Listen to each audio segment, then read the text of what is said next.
Hej, witam was na kanale Highcar, z tej strony Michał i zapraszam na test DS4. DS4 jest pierwszym modelem trzeciej generacji samochodów marki DS. Pierwszą generacją były tak naprawdę oddzielne modele, jednak spod znaku Citroena, czyli DS3, DS4 i DS5. Do drugiej generacji zaliczymy modele DS7 Crossback, którego już testowałem, DS3 Crossback oraz DS9, który na kanale jeszcze zagości. Teraz więc przyszedł czas na model, który powstał jako jeden z trojaczków grupy Stellantis. Pod spodem DS4 jest bardzo podobny do Peugeota 308 oraz do Opla Astry, jednak z zewnątrz są to zupełnie inaczej narysowane samochody. Według mnie to właśnie DS wygląda najlepiej. Jego design jest po prostu zjawiskowy, co widać też po reakcjach ludzi na ulicy. Nasz egzemplarz jest w kolorze White Pearl i jak sama nazwa wskazuje, nie jest to zwykły biały, tylko właśnie taki perłowy, który prezentuje się super. Gama kolorów jest dosyć nudna, ale każdy lakier możemy połączyć z czarnym dachem. Szkoda jednak, że na rok 2023 zniknął kolor Cooper Gold, który był ciekawym urozmaiceniem. I w dodatku był w jedynej uczciwej cenie, czyli za darmo. Przejdźmy jednak do smaczków stylistycznych, których jest mnóstwo i dzisiaj skupię się tylko na standardowej linii DSA4, pozostałe inspiracje zostawię na inne testy.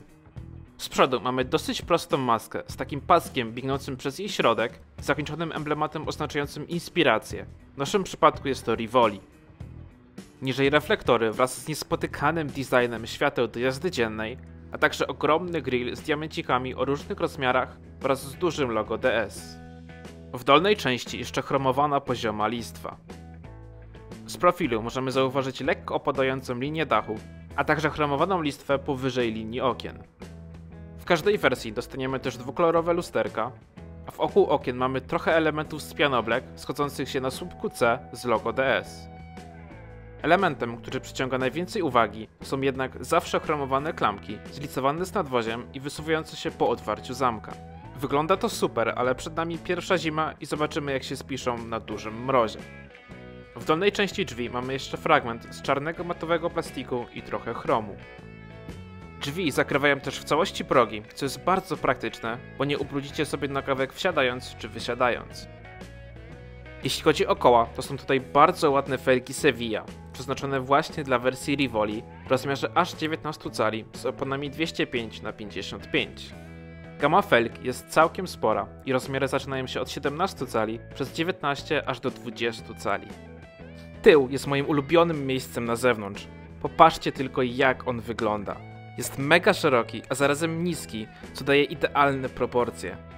Mamy niską szybę, która potęguje wrażenie takiego sportowego wyglądu z kolejnym smaczkiem, odblaskowym wzorem po bokach. Poniżej mamy piękne lampy połączone chromowaną listwą. Są to chyba jedyne lampy, które tak lekko świecą nawet przy światłach dziennych. Niestety z tyłu jest też moim zdaniem jedyna wada wyglądu zewnętrznego. Są to te okropne atrapy wydechów, nie wiem po co one są, naprawdę. Tutaj system bezkluczykowy jest takim prawdziwym systemem bezkluczykowym. Po podejściu do samochodu klamki się wysuwają i zamek centralny sam się otwiera, a gdy odejdziemy, samochód się sam zamknie, chowając klamki i informując nas o tym sygnałem dźwiękowym. Pora na wymiary DS4 i tutaj mam trochę problem, do jakiego segmentu go zaliczyć. Patrząc po długości, rozstawie osi czy wysokości, można powiedzieć, że jest to kompakt jak Mercedes klasy A. Jednak jak popatrzymy na jego szerokość, która wynosi 187 cm, czy prześwit aż 18 cm, to aspiruje już tak naprawdę do kompaktowych crossoverów jak GLA.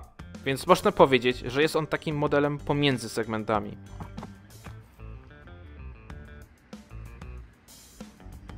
Takie wymiary przekładają się na bagażnik o pojemności 430 litrów w wersjach czysto spalinowych. W wersji PHEV jest to o 40 litrów mniej. Więc teoretycznie powinien być on większy niż w testowanej tydzień temu Cuprze Formentor, ale ja za bardzo tego nie widzę. Na pewno jest on za to super wykończony, a na progu ma taką metalową listwę, która ma chronić przed porysowaniami. Nie mamy tutaj żadnych haczyków na reklamówki, jest tylko jedno wejście 12V i taki jeden ściągacz. Próg wyładunkowy jest też bardzo wysoki, a w dodatku ma takie wybrzuszenia po bokach. Pod podłogą możemy znaleźć subwoofer systemu audio, a także sporo przegródek na jakieś akcesoria. Niestety nie ma tutaj miejsca na półkę bagażnika. Kanapę możemy złożyć z pozycji bagażnika w proporcjach 2/3 do 1/3. Pojemność rośnie nam wtedy do 1240 litrów i tworzy się spory uskok. W wersji PHEV jest to o 50 litrów mniej. Oprócz tego na środkowym miejscu możemy też otworzyć przejście na narty, które jest jednak dosyć małe. Klapa może być sterowana elektrycznie.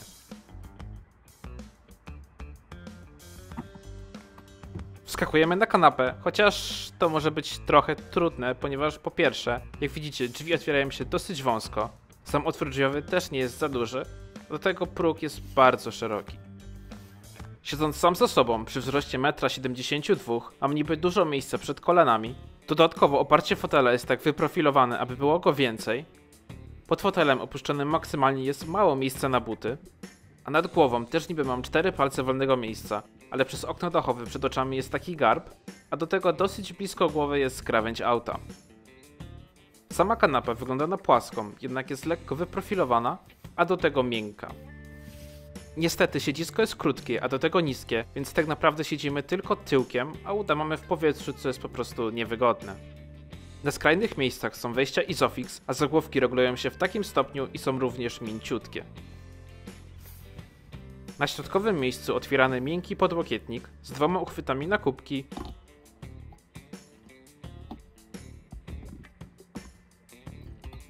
i taką wnęką chyba na telefon. Tylne drzwi są super wykończone. Miękka góra, niestety trochę piano black ze srebrnym paskiem po środku, a także ładnym wykończeniem głośnika. Poniżej jest takie ciekawe wykończenie, które niby jest twarde, ale naprawdę miłe w dotyku, z motywem łusek. Dalej mamy sporo mięciutkiej skóry, która rozciąga się też na cały podłokietnik, który wydaje się być mały, ale jest naprawdę wygodny.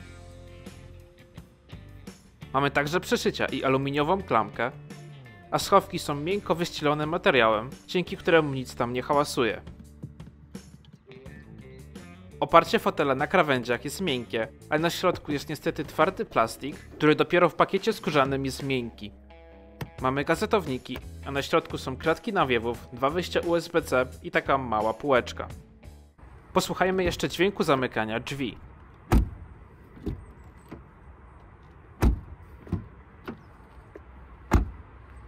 Jest to bardzo solidnie. Przechodząc do przodu, witają nas bardzo ładne fotele wykończone skórą ziarnistą. W górnej części możecie zauważyć logo DS, a same fotele w większości są takie pofalowane, co wygląda bardzo ciekawie. DS chwali się, że zastosował w nich piankę o zwiększonej gęstości i faktycznie są fantastycznie miękkie. Oparcie nie jest zbyt mocno wyprofilowane, jednak przez to, że tak się w te fotele zapadamy, to czuć, że przyzwoicie trzymają, a siedzisko ma już bardziej wydatne boczki. W tym egzemplarzu fotel kierowcy regulowany jest elektrycznie w 8 kierunkach wraz z 4-kierunkową regulacją podparcia lędźwiowego z pamięcią ustawień, a także z manualną regulacją podparcia pod uda i regulacją bardzo miękkiego zagłówka w 4 kierunkach. W dodatku fotel kierowcy wyposażony jest w funkcję komfortowego wsiadania i wysiadania.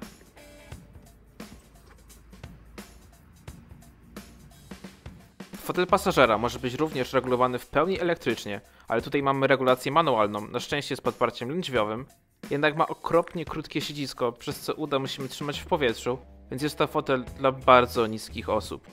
A i jeszcze na progach mamy takie ładne, ozdobne listwy. Deska rozdzielcza wygląda po prostu pięknie. Jest to kompletnie nowy projekt DS-a, który jest prosty i elegancki, a do tego ekran jest ładnie wkomponowany w deskę rozdzielczą i nie wystaje z niej jak taki przyklejony tablet. Kierownica też jest świetna. Jest mała i bardzo, ale to naprawdę bardzo miękka, dzięki czemu super trzyma się ją w dłoniach. Ma kilka fizycznych przycisków i w końcu wśród nich mamy sterowanie tempomatem, które nie odbywa się już przez taki dziwny pilot za wieńcem jak w DS7 Crossback. Są też łopatki do zmiany biegów. Za kierownicą mamy skromny ekran o przekątnej tylko 7 cali. Możemy zmieniać jego widoki i wyświetlić takie rzeczy jak nawigację, muzykę, komputer pokładowy czy ustawienia tempomatu. Grafiki mi się podobają, jednak kompletnie nie podoba mi się ten mały obrotomierz w kształcie słupa. Na szczęście można sobie ustawić taki większy na środku. I na plus jeszcze, że widzimy wskazówki, jak jedziemy na nawigacji z CarPlaya. Więc jak widzicie, ten ekran nie jest za bardzo rozbudowany, ale DS chce, abyśmy nie traktowali go jako całości, tylko jako część informacji dla kierowcy wraz z head-upem, co potwierdza też fakt, że konfigurujemy strony, gdzie dolna część to zegary cyfrowe, a górna to head-up. To właśnie nim chwali się DS, komunikując, że obraz wyświetlany jest na 21 calach i 4 metry przed samochodem. W podstawowym widoku jest on bardzo prosty. Mamy prędkość i odczytane znaki, ale możemy tutaj wyświetlić całe ustawienia tempomatu, co zobaczycie potem w trakcie jazdy, a także chwilowo komputer pokładowy, czy widok mapy nawigacji, na której też można zobaczyć ustawioną trasę i wskazówki. I tutaj też pokazują się nam wskazówki nawigacji z telefonu.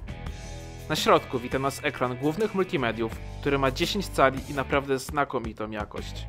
Jest to nowy system grupy Stellantis, który trochę na wzór smartfonów oparty jest na widgetach. Możemy sobie swobodnie dostosować, jakie funkcje chcemy mieć na ekranie. Na jedną stronę dostępnych mamy 12 pól, które możemy skonfigurować pod siebie. Możemy dać tylko małą ikonkę, kierującą nas na przykład do nawigacji, albo wybrać jej większą opcję, która zajmie 8 pól i będzie działała w tle. Tak samo na przykład z muzyką, która ma aż 4 rozmiary do wyboru. Jak widzicie, sterowanie klimatyzacją również odbywa się przez ekran, co jak mówiłem już w testach KUP nie przeszkadza mi, o ile można szybko zmienić temperaturę, a tutaj możemy dać jej widget na ekran główny.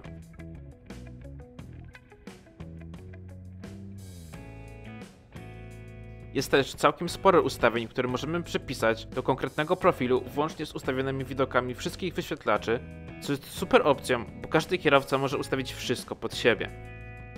Przy pierwszym kontakcie ten system może przytłoczyć, ale na szczęście jest mnóstwo samouczków, w których bardzo znużona pani wszystko wam wytłumaczy. Naciśnij i przytrzymaj palec w dowolnym miejscu na ekranie. Alert ruchu poprzecznego z tyłu ostrzega o ruchu poprzecznym z lewej lub prawej strony podczas cofania. Mamy też tutaj DS Iris, czyli asystenta głosowego, którego szczerze użyłem pierwszy raz przy nagrywkach i nie planuję do niego wracać. OK Iris, set temperature to 20 degrees. System obsługuje oczywiście Apple CarPlay i Android Auto. CarPlay działa bardzo dobrze i płynnie, a połączenie jest bezprzewodowe. Mamy też tutaj system kamer 360 stopni, który ma naprawdę niesamowitą jakość. Lepszych kamer jeszcze w samochodzie nie widziałem. Możemy wybrać, któremu widokowi chcemy się dokładniej przyjrzeć.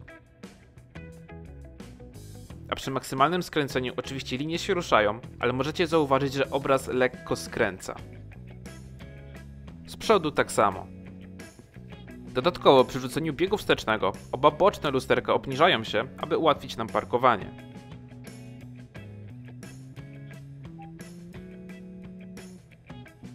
Jeśli chodzi o nagłośnienie, to mamy tutaj opcjonalne audio marki Focal z 14 głośnikami, które gra naprawdę świetnie.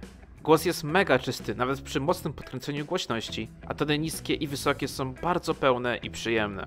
W dodatku, oprócz samej regulacji tonów, możemy również dostosować pracę głośników danego rodzaju. Poniżej mamy taką listwę dekoracyjną, na której umieszczone jest kilka przycisków skrótowych do klimatyzacji, a także takie dwa cosie do regulacji nawiewów. Tak, schowanych kratek nawiewów nazwanych DSR. Niżej mamy przycisk hamulca ręcznego, włącznik zapłonu, a także przycisk z ikoną samochodu. Przenosi nas on do systemów wspomagania kierowcy, takich jak start-stop czy kontrola trakcji. Tutaj również z wszystkich funkcji możemy sobie dodać wybrane do ulubionych i nie będziemy ich musieli potem szukać, tylko wystarczą 2 kliknięcia, żeby na przykład wyłączyć start-stopa. Na tunelu centralnym mamy jeszcze kolejny ekran o nazwie DS Smart Touch. Z niego tak naprawdę korzystam tylko do wyłączenia systemu start-stop, ponieważ wystarczy przytrzymać trochę mocniej palec i przenosi nas do takiego podręcznego menu, z którego możemy przejść do konkretnych funkcji. Oprócz tego możemy go też użyć jako touchpada przy wpisywaniu adresu do nawigacji i rysować litery. Działa to dobrze, jednak nie wydaje mi się, żeby było to szybsze od normalnego wpisywania. Na razie nie jest on zbytnio użyteczny, ale może w przyszłości z nowymi aktualizacjami dostanie on więcej funkcji. Dalej mamy mały wolant w skrzyni biegów z przyciskiem P oraz M, a także pokrętło głośności. Bliżej kierowcy jest natomiast przełącznik trybów jazdy.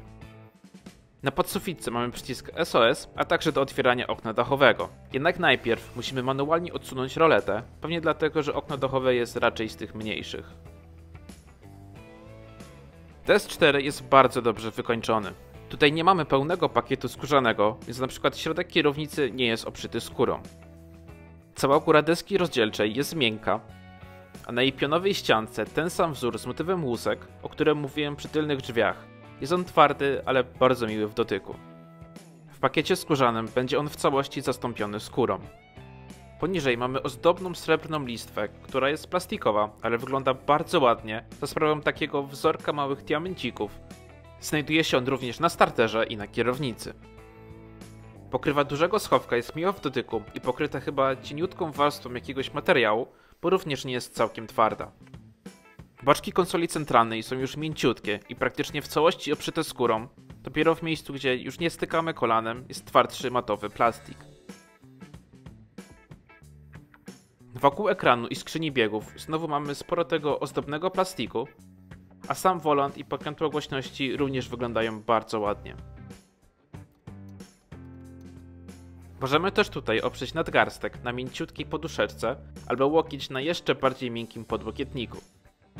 Drzwi wykończone są tak samo dobrze jak z tyłu, czyli miękka góra, niestety trochę piano black z ozdobną srebrną listwą, niżej plastik z motywem łusek, także mnóstwo mięciutkiej skóry również na podłokietniku. Przeszycia, aluminiowa klamka i flakowany schowek, a także takie małe ozdoby na głośniku. Jedyną wadą tego wykończenia jest tak naprawdę tylko piano black, którego trochę jest, ale nie jest takie narzucające się jak na przykład w testowanych przeze mnie kijach. Ale dobra, zobaczcie schowki i przechodzimy do jazdy.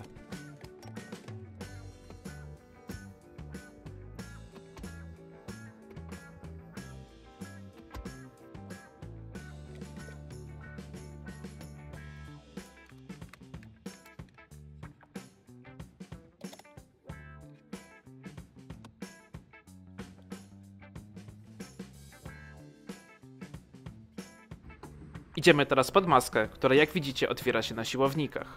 Obecnie gama silnikowa DS4 jest uboga, bardzo uboga, tym bardziej biorąc pod uwagę chęć pozycjonowania marki DS jako premium. Do wyboru mamy tylko jeden silnik czysto benzynowy, jest to silnik 3-cylindrowy 1.2 PureTech o mocy 130 koni mechanicznych. Jest też jeden silnik diesla 1.5 Blue HDI również o tej samej mocy. Topową wersją jest hybryda plug-in, dobrze znana już z innych modeli grupy Stellantis, bazująca na silniku 1.6 PureTech o łącznej mocy 225 koni mechanicznych. Każdy silnik występuje tylko z 8-stopniowym automatem Aicina i z napędem naprzód. Niestety na rok 2023 z oferty zniknął już czysto benzynowy silnik 1.6 o mocy 180 lub 225 koni mechanicznych. Na szczęście ten pierwszy mamy tutaj pod maską. Tak jak mówiłem, rozwija on moc 180 koni mechanicznych i maksymalny moment obrotowy 250 Nm. Posłuchajcie więc jak on brzmi oraz wydech.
Jak słyszycie, nic specjalnego. Najważniejsze w tym samochodzie jest to, że jest on po prostu bardzo dobrze wyciszony we wnętrzu. Według DS-a 4 z tym silnikiem do setki przyspieszy w 7,9 sekundy i o dziwo jego mocniejsza wersja ma dokładnie taki sam czas. Zobaczmy więc, jaki czas udało mi się osiągnąć, jednak z taką uwagą, że próby robiłem, jak temperatura oscylowała w granicach zera i było lekko mokro. Dodam też, że nie używam jakiegoś specjalistycznego sprzętu, więc moje próby są tylko poglądowe.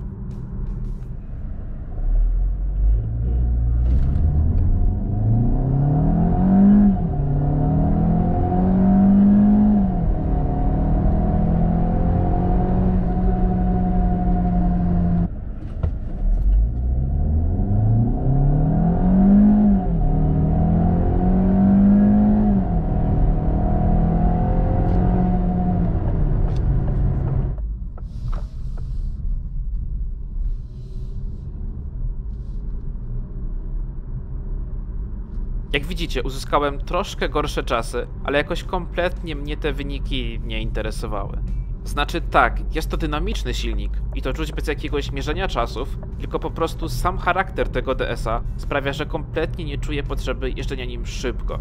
Silnik jest oczywiście turbodoładowany i ładnie ciągnie od niskich obrotów, ale na pewno wsiadając do tego samochodu nie spodziewajcie się, że będzie to jakaś wyścigówka. I podejrzewam, że tego nie zmieniłby też ten mocniejszy wariant 225-konny czy hybryda, jednak i z tym silnikiem możecie być spokojni, jeśli chodzi o jakieś wyprzedzanie, nawet przy wyższych prędkościach.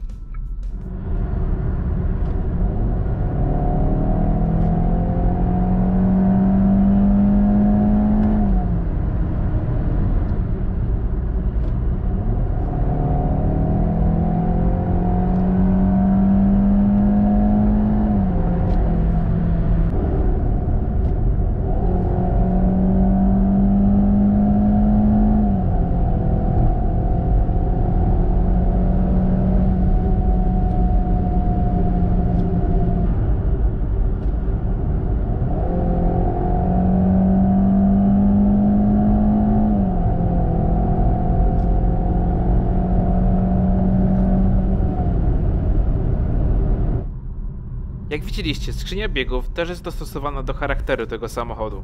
Jest to nowoczesny automat, jednak nie należy na pewno do najszybszych, ale działa bardzo płynnie i często niezauważalnie zmienia biegi. Jego największą wadą jest brak autoholdu, co jest trochę dziwne w nowoczesnym samochodzie. Możemy tej skrzyni trochę pomóc, zmieniając tryby jazdy, które są 4. Standardowo mamy tryb Eco, którego nigdy w samochodach nie ruszam, bo kastruje osiągi aż za bardzo. Jest tryb normalny, który jest dokładnie taki, jak nazwa wskazuje, a także mamy tryb Sport, który sprawia, że pedał gazu jest bardziej czuły, a skrzynia biegów trzyma wyższy bieg i zmienia przełożenia z takim miłym szarpnięciem.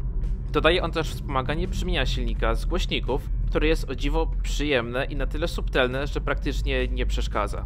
Oprócz tej typowej trójki mamy też tryb Comfort, w którym jeżdżę najczęściej, głównie z innego powodu, o którym za chwilę, ale jeśli chodzi o reakcję na gaz, to jest on pomiędzy trybem normalnym a Eco i sprawia, że przy spokojnej jeździe w środku praktycznie wcale nie słychać silnika. Przejdźmy teraz do spalania. Z moich pomiarów wynika, że w mieście DS4 z tym silnikiem pali około 7 litrów na 100 km przy spokojnej jeździe, jednak ja tym samochodem po prostu inaczej nie jeżdżę. Jak widzicie, uzyskiwałem wyniki nawet niższe, bliżej 6 litrów, ale podejrzewam, że w korkach może to być już 8 litrów lub więcej, więc zostańmy przy tych 7,5 litra. Na trasie przy 90 km na godzinę było to 5 litrów, a na autostradzie spalanie wyniosło 7,5 litra na 100 km. Z mojej trasy po mieście o późnej porze spalanie wyniosło 4,8 litra, jednak pamiętajcie, że jest to taki wynik skrajny, który mierzę w każdym samochodzie, tylko dlatego, że mam wtedy stałe warunki jazdy. Korek zawsze może być większy lub mniejszy, więc trudno byłoby porównać wyniki jednego auta do drugiego auta. I taki mały disclaimer, że podczas wszystkich tych pomiarów temperatura oscylowała w granicach 0 stopni do niskich kilku. Zobaczmy teraz, jak DS4 poradzi sobie na nierównej drodze.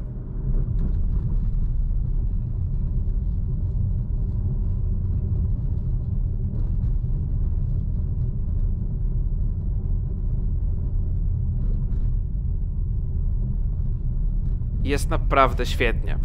DS4 może być wyposażony w DS Active Scan Suspension, czyli w zawieszenie z aktywnymi amortyzatorami, które połączone jest z kamerą z przodu samochodu, która skanuje drogę od 5 do 20 metrów przed autem i przygotowuje każde koło z osobna na nierówność. Jest ono połączone również z trybami jazdy. I tak, w trybie komfort samochód naprawdę płynie nad różnymi studzienkami i nierównościami, a w trybie sport od razu czuć, że jest sztywniej, oczywiście jak na DS-a.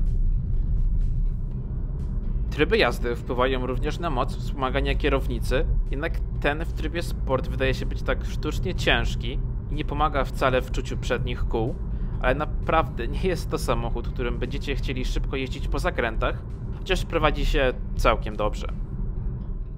Wyjedźmy teraz na autostradę.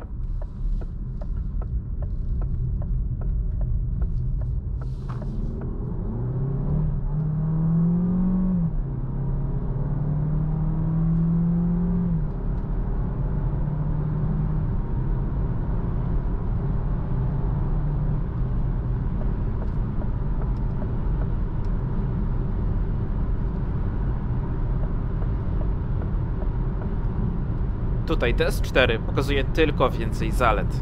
Jest on super wyciszony pod względem hałasów z drogi, jak i opływów powietrza. Nasz egzemplarz wyposażony jest w klejone, podwójne wszystkie boczne szyby, które na pewno w tym pomagają i nie wiem jak będzie przy zwykłych. Na pokładzie mamy też DS Drive Assist, czyli adaptacyjny tempomat. Działa on w pełnym zakresie prędkości, utrzymując dystans od samochodu poprzedzającego, a przy postoju dłuższym niż 3 sekundy potrzebuje sygnał od kierowcy, aby ruszyć.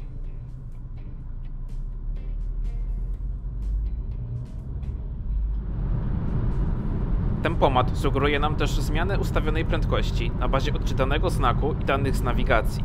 Myli się naprawdę rzadko, jednak sugeruje nam prędkość dopiero za znakiem, co jak wiemy jest już złamaniem przepisów. Drive Assist zawiera też funkcję aktywnego utrzymania w pasie ruchu, która działa świetnie i znakomicie rozpoznaje różne krawędzie jezdni, czy jest to namalowana linia, czy krawężnik.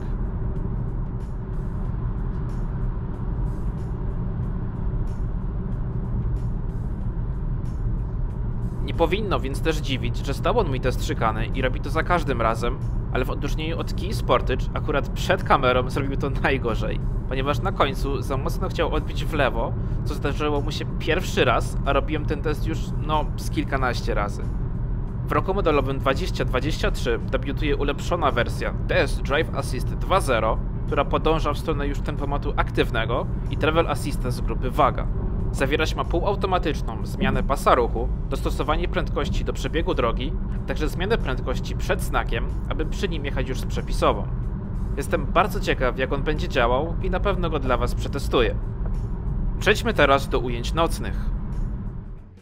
Tutaj DS4 prezentuje się równie dobrze jak za dnia. Po otwarciu zamka zaczyna się piękna sekwencja powitalna. Najpierw światła do jazdy dziennej rozświetlają się ku górze, aby potem każdy segment reflektorów mógł się osobno włączyć. Oczywiście jest to taki bajer, ale wygląda super i ja uwielbiam takie smaczki. Oprócz tego pod lusterkami mamy lampkę z logo DS, a tylne lampy również się włączają. Bagażnik oświetla jedna LEDowa lampka, której wychodzi to przyzwoicie. Na kanapie mamy trochę ciemno, a to za sprawą dwóch lampek LED umieszczonych jednak za zagłówkami, co jest niepraktyczne. Z przodu natomiast już bardzo jasno. Zobaczmy jak podświetlone jest wnętrze po odpaleniu. Z tyłu na drzwiach o dziwo nie są podświetlone przyciski od sterowania szyb, a widzimy oświetlenie ambientowe, co nawet w samochodach wyższej klasy jest rzadko spotykane, zwykle jest tylko z przodu, a także podświetlone mamy wejścia USB. Z przodu dobrze widoczny head-up oraz zegary cyfrowe, na kierownicy wszystkie przyciski podświetlone, tak samo jak nad lewym kolanem i na drzwiach. Przyciski na fotelu również dobrze widoczne. Tak jak w DS7, tutaj przestrzeń na nogi podświetlona jest tylko wtedy, kiedy włączone są główne lampki. Na środku wszystko ładnie widoczne, włącznie z lampką w przednim schowku.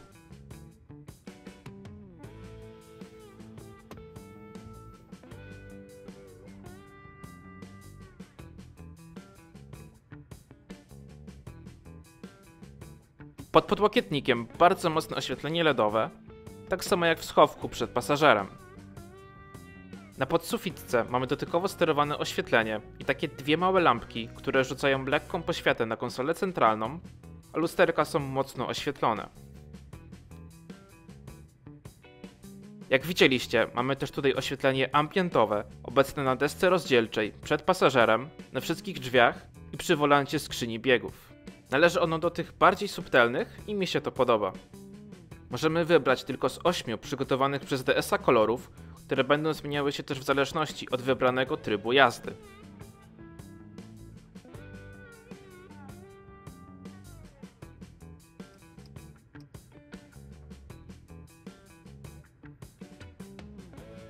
Kamera cofania prezentuje się naprawdę znakomicie, nawet w totalnej ciemności. Oczywiście widać szumy, jednak spokojnie można manewrować.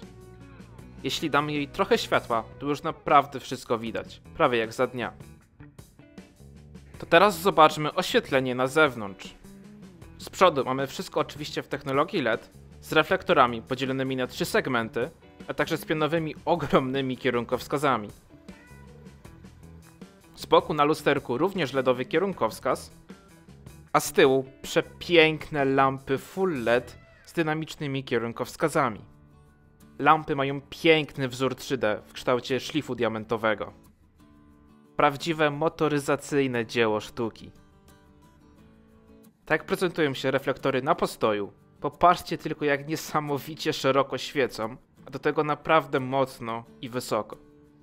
Możecie też zauważyć, jak po włączeniu świateł drogowych jeden z segmentów lekko się przekręca, zmieniając kształt wiązki.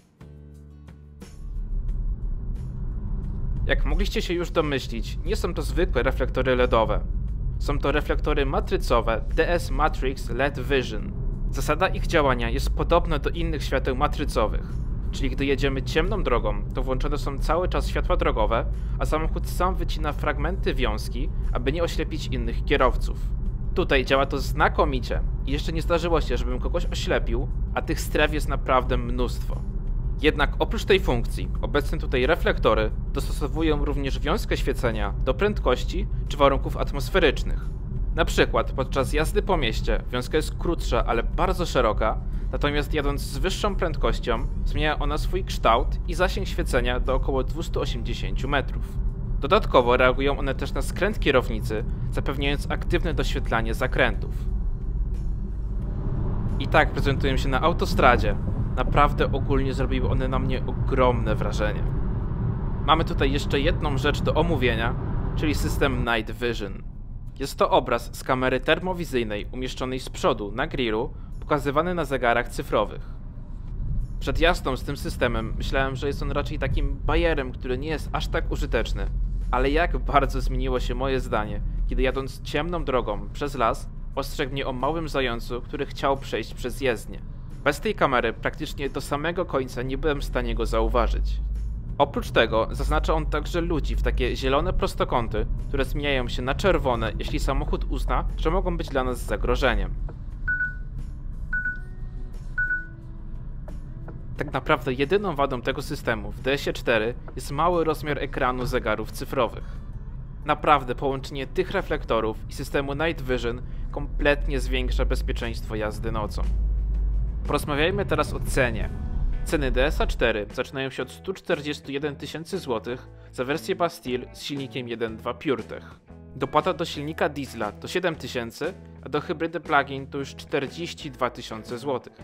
Bardzo fajnie, że każdy silnik dostępny jest w każdej wersji wyposażenia, które jednak mogą być trochę mylące.